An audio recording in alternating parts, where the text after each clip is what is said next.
निलॉय रात करीब 11 बजे काम से लौट रहा था। उसकी मोटर बाइक की हेडलाइट कोहरे को चीर रही थी, जिससे आगे का रास्ता धुंधला दिख रहा था। इलाका बहुत सुनसान था। गांव का नाम बहीरचर था। अचानक उसके सामने एक सफेद आकृति दिखाई दी। निलॉय ने जोर से ब्रेक लगाए और चिल्लाया, बाइक के सामने कुछ गिरा। निलॉय जोर से छाती पीटते हुए नीचे उतरा और उसने जमीन पर एक आदमी को देखा। औरत के चेहरे पर खून लगा था। उसकी आंखें बंद थीं। उसकी सफेद साड़ी का एक हिस्सा फटा हुआ और नीचे लटक रहा था। क्या तुमने सुना? हेलो? औरत हिली नहीं। दूर से कुत्ते ने आवाज दी। चारों ओर अजीब सी ठंड थी। निलॉय डर गया और उसने अपना फोन निकाला। उसे हॉस्पिटल ले जाना था, लेकिन फोन में इंटरनेट नहीं था, जीपीएस बंद था। उसने औरत को उठाया और बाइक के पीछे बिठा दिया। मैं तुम्हें हॉस्पिटल ले जा रहा हूं। अचानक औरत ने आंखें खोली और उसकी तरफ देखा। उसकी आंखें लाल थीं। औरत ने ठंडी आवाज में कहा, मुझे चोट नहीं लगी है। निलॉय कांपने लगा। तुम ठीक हो? औरत मुस्कुराई। उसके मुंह के कोने लगभग कानों तक फटे हुए थे। मुझे कोई नहीं बचा सकता। निलॉय ने पीछे मुड़कर देखा तो बाइक के पीछे कोई औरत नहीं थी। सड़क पर सन्नाटा था। दूर सिर्फ टूटा हुआ पुल था। पता चला कि सफेद साड़ी वाली औरत वहीं खड़ी थी। उसने हाथ उठाया और कहा, मुझे घर ले चलो। निलॉय को समझ नहीं आ रहा था कि क्या करे। क्या उसे डरना चाहिए? लेकिन कहीं ना कहीं उसे एक अजीब सा खिंचाव महसूस हुआ, जैसे औरत की आंखें उसके शरीर को खींच रही हों। जैसे ही वो औरत के पास पहुंचा, उसने कहा, चलो निलॉय। बिना कुछ कहे औरत टूटे हुए पुल की तरफ चलने लगी। पुल कई साल पहले टूट गया था। नीचे एक गहरी खाई थी, एक पुरानी सिंचाई नहर। लोग कहते हैं कि रात में वहां कोई नहीं जाता। तुम उस तरफ क्यों जा रहे हो? औरत रुकी और पीछे मुड़कर देखा। मेरा घर वहीं है। निलॉय का शरीर कांप उठा। वहां कुछ नहीं है, सिर्फ एक टूटा हुआ पुल और एक गड्ढा है। औरत ने धीरे से कहा, जिन्होंने मुझे मारा वे मुझे वहीं छोड़ गए। निलॉय का गला सूख गया। उन्होंने तुम्हें मार डाला? औरत ने अपना फटा हुआ चेहरा उसे दिखाया। निलॉय का शरीर कांप उठा। ऐसा लगा जैसे किसी ने चाकू से उसका पूरा दाहिना गाल काट दिया हो। आज मेरी मौत की 10वीं सालगिरह है। निलॉय उसके पीछे चलना चाहता था, लेकिन उसके पैर अटक गए। औरत आगे आई और उसका हाथ पकड़कर बोली, चलो, तुम मेरी कहानी सुनोगे। उसी समय हल्की हवा चली। हवा के साथ सड़क बदल गई। निलॉय ने देखा कि पुल अब टूटा नहीं था। उसकी जगह एक पुराना लकड़ी का सादा पुल था।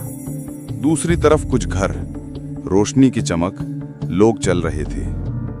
यह एक पुराने बहीरचर गांव जैसा है। यह क्या है? औरत ने कहा, तुम मेरी मौत के दिन में आ गए हो। डरो मत, बस देखो। जैसे ही निलॉय पुल पार करके गांव में घुसा, उसने एक बिल्कुल अलग नजारा देखा।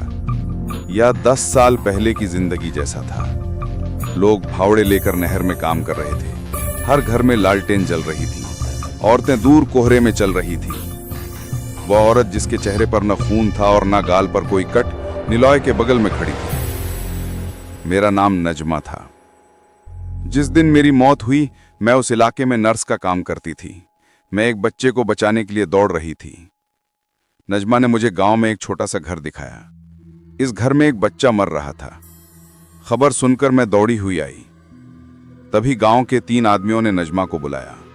उनकी आंखों में लालच और चेहरों पर एक अजीब सी मुस्कान थी। नजमा ने कहा, वे शिकारी नहीं थे। वे रात में अकेली लड़कियों को घसीटते थे।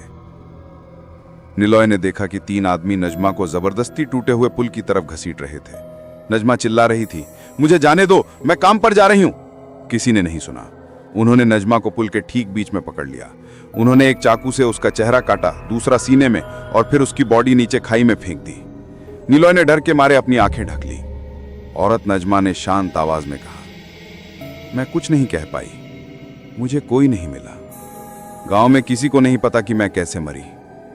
नजमा ने कहा, इसीलिए मैं हमेशा यहां घायल हूं। लोग कहते हैं इस गली में घायल औरत घूम रही है। निलॉय कांपने लगा। तुम मुझे क्यों दिखा रही हो? नजमा का गला ठंडा हो गया। क्योंकि तीनों में से एक अभी भी जिंदा है। तुम्हारा बॉस कौन है? सादिक। निलॉय का सिर सून हो गया। सादिक? लेकिन वह एक शरीफ और अच्छा इंसान है। नजमा की आवाज पूरी तरह बदल गई। जब कोई अपना जुर्म छिपाता है तो उसने तुरंत शरीफ कपड़े पहन लिए। उसकी आंखें लाल हो गईं। सादिक ने पहले मुझे चाकू मारा, अब तुम उसे मेरे पास लाओगे। निलॉय चिल्लाया, मैं तुम्हें किसी को नहीं दूंगा। तुम बदला लेना चाहती हो, लेकिन मैं ले रहा हूं। नजमा की आंखों में आग जल रही थी। तुम्हारे पास कोई और रास्ता नहीं है, क्योंकि अब तुम मेरी गवाह हो। जिसने एक बार घायलों की रात देखी है, वह कभी आजाद नहीं होगा। हवा तूफान की तरह चलने लगी। उसके आसपास की सारी लाइटें बुझ गईं। निलॉय ने देखा कि नजमा का चेहरा फिर से खून से लथपथ था। उसकी आंखें खाली थीं और गाल फटे हुए थे। उसके पैरों के नीचे कोई नदी नहीं थी, लाल जमा हुआ खून। नजमा ने हाथ उठाया और कहा, मेरे कातिल को पकड़ो, वरना आज से तुम भी मेरी तरह घायल हो जाओगे। निलॉय भागने लगा। सड़क पर अंधेरा था, घर अनजान थे। दूर से कई आवाजें आ रही थीं, घायल घायल, यहां तक कि उसकी अपनी परछाई भी उसके पीछे दौड़ती हुई लग रही थी। नजमा की आवाज आई, अगर बचना है तो सुबह होने से पहले सादिक को ले आओ। कोहरे में निलॉय की बाइक फिर दिखाई दी। वह उछल कर बैठ गई। बाइक की लाइटें जल गईं, लेकिन सड़क पर खड़ी सफेद साड़ी वाली औरत, तुम बच नहीं सकते।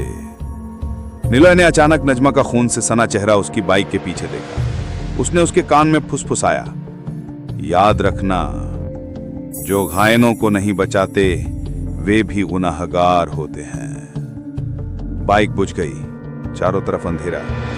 निलॉय ने अपनी आंखें बंद की और चिल्लाया, नई सुबह, ठंडी हवा। निलॉय ने अपनी आंखें खोली। उसने खुद को सड़क के किनारे पड़ा पाया। दोपहर की रोशनी उसकी बाइक के पास थी। ऐसा लग रहा था जैसे सब कुछ एक बुरा सपना हो। लेकिन बाइक के पीछे सूखा खून, सड़क पर लोगों की भीड़। एक पुलिस वाले ने कहा, कल रात इस सड़क पर एक औरत की मौत हो गई। किसी ने उसे मार दिया। ऐसा लगता है उसका चेहरा काट दिया गया है। निलॉय ने मुस्कुराते हुए उसकी ओर देखा। क्या यह नजमा की आत्मा फिर से किसी को मार रही है, या कोई असली हत्या है? पुलिस वाले ने कहा, मैंने सुना है कोई उसे हॉस्पिटल ले जाने आया था, लेकिन बीच में ही छोड़ गया। मैं उस व्यक्ति को ढूंढ रहा हूं। निलॉय का सीना ठंडा हो गया। लोग उसे देख रहे थे। लोग कह रहे थे, शायद उसने औरत को आखिरी बार देखा है। पुलिस आगे आई। क्या तुम्हें कुछ पता है? नजमा के शब्द निलॉय के दिमाग में आ रहे थे। तुम मेरे गवाह हो। वह कुछ नहीं कह सका। उसने बस अचानक अपने कानों में सुना, सादिक को लाओ, सादिक के पास जाओ। संध्या निलॉय ने ऑफिस में प्रवेश किया। बॉस सादिक फाइल देख रहा था। सर, मुझे आपसे कुछ जरूरी बात करनी है। सादिक मुस्कुराया और कहा, इस बार क्या हुआ? निलॉय ने कहा। सादिक का चेहरा सफेद पड़ गया। उसके घुटने कांपने लगे। नहीं नहीं, निलॉय नाम के किसी व्यक्ति ने मेज पर अपने मोबाइल पर नजमा की तस्वीर दिखाई। उसने तस्वीर नहीं ली थी, लेकिन यह फोन में अपने आप थी। उसका चेहरा फटा हुआ था और आंखें खाली थीं। सादिक चिल्लाया, इसे बंद करो, वह 10 साल से मुझे ढूंढ रहा है, मुझे उससे डर लगता है। निलॉय ने दांत पीसकर कहा, तुमने उसे मार डाला। सादिक रोता रहा। मैंने उसके चेहरे पर चाकू घोंपा। बाकी सब वे मर चुके हैं, केवल मैं यहां हूं, इसलिए वो मेरे पीछे आया। निलॉय ने शांत स्वर में कहा, मेरे साथ आओ, नजमा इंतजार कर रही है। सादिक ने अपना हाथ हिलाया और निलॉय का हाथ पकड़ लिया। मुझे बचा लो प्लीज। तभी ऑफिस का दरवाजा अपने आप बंद हो गया। बत्तियां बुझ गईं। उसने अंधेरे में सुना, मुझे चोट नहीं लगी है, मैं जेल चली जाऊंगी, पर मुझे मत ले जाना। नजमा ने धीरे से हाथ उठाया। घायलों को मारने वालों को कोई माफी नहीं मिलती। सादिक रोने लगा। निलॉय कुछ करना चाहती थी, पर उसके पैर नहीं हिल रहे थे। नजमा का शरीर सादिक को कोहरे की तरह घेर रहा था। सादिक उठा और चिल्लाने लगा, नहीं नहीं, छोड़ो छोड़ो। उसका चेहरा मुड़ गया। उसकी आंखें सफेद हो गईं और शरीर कांपने लगा। एक समय पर सादिक चुप हो गया। उसकी आंखें खाली थीं। उसके चेहरे पर चाकू का घाव था, बिल्कुल नजमा की तरह। नजमा ने कहा, बदला खत्म हो गया। उसने निलॉय की तरफ देखा। तुमने मुझे सच में देखा है, इसीलिए तुम आजाद हो। तभी नजमा का शरीर धीरे धीरे धुन में गायब हो गया।